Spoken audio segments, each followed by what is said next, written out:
માં ગંગા સતી કહળસંગ બાપુને એમ કહે છે, તમે જાશો તો હું શું કરીશ? હું તમારી સાથે આવું.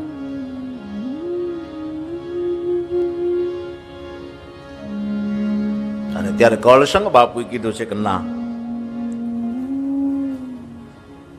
હજી પાનબાઈમાં થોડું અજ્ઞાન છે, પૂરતું નથી.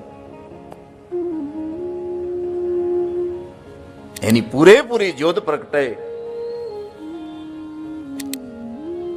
ત્યારે તમે આવજો. આવી ધરપત આપી, એને ધરપત આપજો, ધર્મનો માર્ગ દેખાડજો, અને એ માર્ગ એને મળી જાય પછી તમે ખુશીથી સીધા આવજો. આ ભક્તિ માર્ગનું જોડું.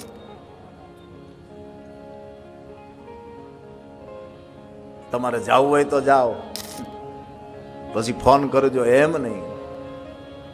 તમે ગયા પછી મારે શું કરવું?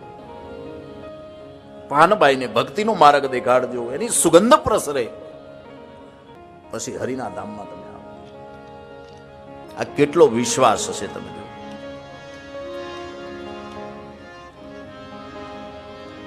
આનું નામ દાંપત્ય જીવન. આમાંથી આપણે શીખ લેવાની. બને ન બને, સમજે ન સમજે, એકબીજાના વેણ વાઢીએ નહીં એટલે દાંપત્ય જીવન ચોખ્ખું રહે, પાકું છે.